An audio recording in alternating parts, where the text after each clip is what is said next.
Globes on May 1, 2024. A seemingly ordinary sunspot appeared on the eastern edge of the sun at first. It was nothing unusual, just one of the many sunspots that come and go. But as the days passed, the sunspot grew at an astonishing rate, swelling to a size 17 times larger than Earth itself. Scientists labeled it active region 3664. And it didn't take long to live up to its name. This colossal sunspot unleashed fierce solar flares, some so powerful they triggered coronal mass ejections aimed straight at Earth. The result, one of the most dazzling aurora displays in recorded history, with vibrant lights stretching across the globe to places that had never seen them before. According to NASA, this was the most powerful geomagnetic storm in 500 years, and it even rattled observatories deep underground. The sun didn't settle down after the intense solar storms in May. Instead, it continued to unleash bursts of M and mild X-class flares, keeping space weather experts on high alert. Then on October 3rd, it released an enormous X90 flare, the strongest seen in 7 years, right from the center of its disk. Within a week, a powerful full G for geomagnetic storm hit Earth, lighting up the skies with vibrant auroras in places unaccustomed to such displays and disrupting radio communications in some parts of the world. All of this pointed to one thing: the approach of solar maximum. Now NASA has officially confirmed it. The sun's magnetic field has flipped, and the solar maximum has arrived. So what will the solar maximum do to our planet in the coming months? How long will this period of heightened solar activity last? Finally, and most importantly, will this increase the average global temperature and warm our planet over the next year? The sun may look like a bright constant ball of light, but it's far from steady. Every 11 years or so, it goes through a dramatic transformation known as the solar cycle. This cycle, which impacts our planet in many ways, involves changes in the sun's activity, magnetism, and even appearance. The discovery of the solar cycle dates back to the late 1700s, when astronomers noticed something strange while observing sunspots, dark patches on the sun's surface. Astronomers realized they didn't appear randomly. Instead, the number of sunspots grew and shrank in a pattern. Over time, the observations revealed that sunspots increased and decreased in number every 11 years, a cycle that scientists would eventually call the solar cycle. Following this discovery, astronauts started paying close attention to this phenomenon. For a long time, they kept a record of solar activity by observing the behavior of sunspots alone. But as technology improved, they noticed two more things that changed over a solar cycle.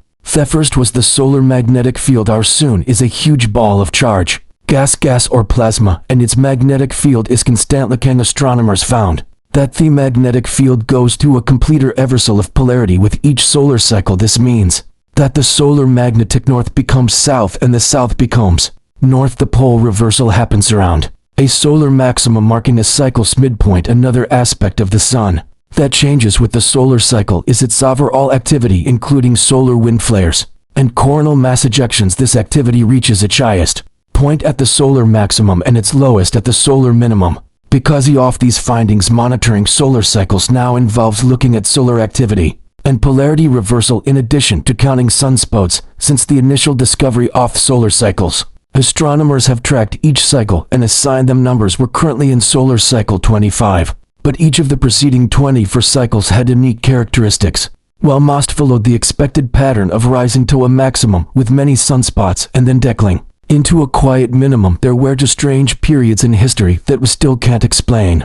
Just as we observe each solar cycle with awe, wondering what mysteries lie in its receding fall mode, globes lets you bring that some wonder of awe right on your decks. Powered by ambient light and hidden magnets, this spins silently, creating a serene and mesmerizing display in your home or workplace. No cords, no batteries, just a charming display of science on your desk. Mode globes comes in over 40 captivating designs, including an outer space collection that features planets, moons, asteroids, and constellations. It's a perfect way to keep the wonder of space within reach every day. And for viewers of this channel, I've arranged a special offer. Use the code SAT-MOB.com to get 10% off in 6 inches and 8.5 in MOA globes. So check out the link in the description and bring a piece of the cosmos show. Now back to the sun.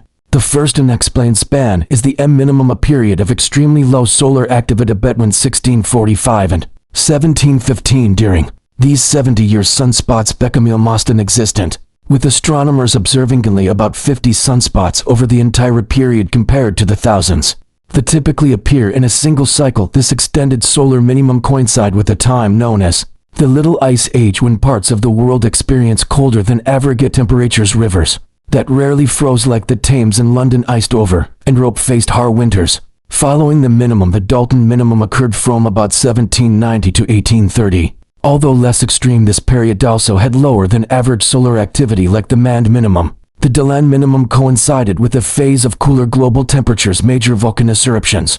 During this time, like the 1815 eruption of Mount Tambora, also contributed to global cooling, creating what is known as the year without a summer in 1816.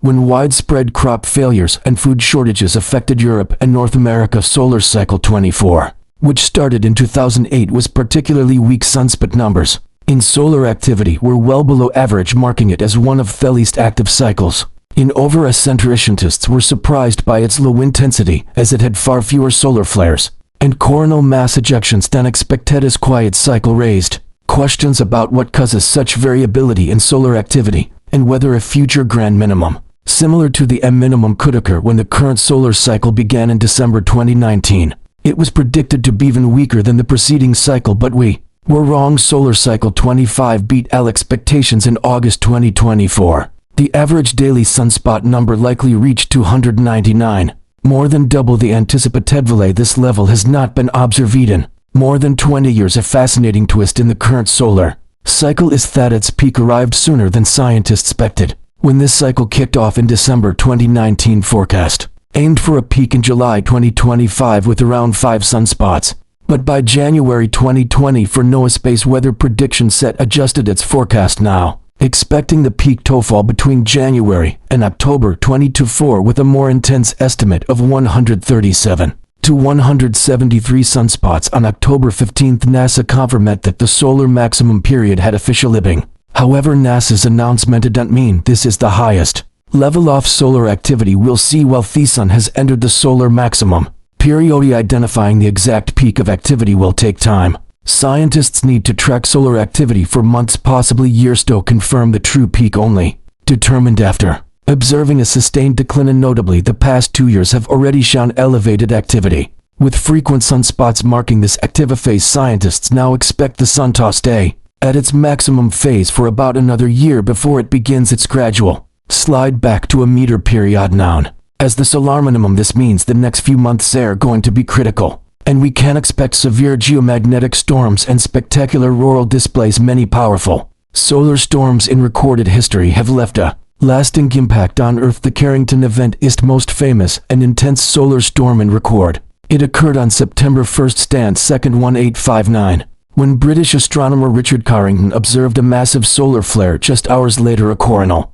mass ejection slammed into Earth, unleashing an intense geomagnetic storm. Telegraph systems across Europe and North America went haywire. Some telegraph operators reported receiving electric shocks, while others observed that their machines worked even with the batteries disconnected. Powered solely by the storms-induced electric currents, aurora borealis displays reached as far south as the Caribbean, illuminating the night sky brightly enough for people to read newspapers. Others, according to Noah Goldmaners in the Rocky Mountains, woke up and met a coffee, bacon, and eggs, thinking the sun had risen on a cloudy morning. Two operators of the American Telegraph line between Boston and Portland could communicate for 2 hours, using no battery power and working only with the current induced by the aurora. During their exchange, they even remarked that the communication was clearer than when their batteries were in use. Then in May 1901, the infamous New York Railroad storm struck our planet. It was the most intense geomagnetic storm of the previous century. Although there were no satellite systems at the time,